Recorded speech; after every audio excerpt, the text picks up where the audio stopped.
క్షేత్రంలో వెలసిన సాయీశ్వరా, సమాధి మందిరములో నిత్యం కొలువైన ఓంకార రూపా.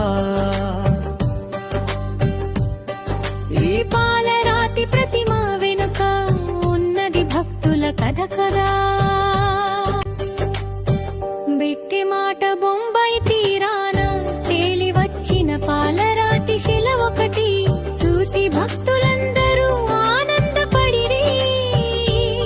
సాయి సంస్థానం చేతికి అంది శిల్పంగా రూపుదిద్దే వేళ, బాలాజీ తాళిం శిల్పి చేతిలో విగ్రహం సాయి తనువుగా మారింది. సాయి రూపును చెక్కే వేళ తపన పడినాడు శిల్పి మదిలో.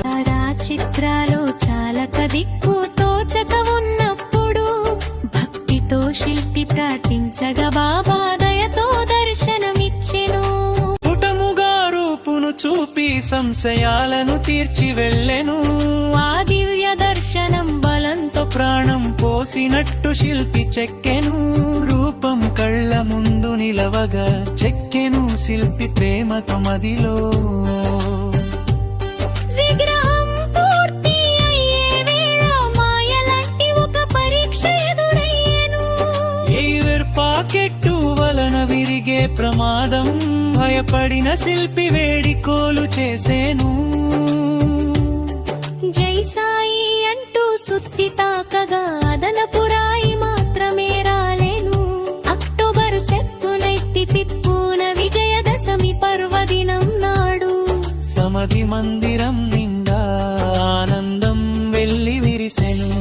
సాయి ప్రతిమలో కనిపించెను ఆయన చిరునవ్వు దీదన మదిలో. ఓ సాయి రామా, నీ విగ్రహం నిత్య పూజలపో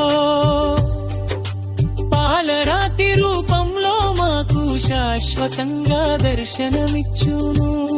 నీ లీలలు నీ మహిమలు ఎల్లప్పుడూ మమ్మల్ని కాపాడును. సద్గురు సాయినాథు మహారాజ్ కీ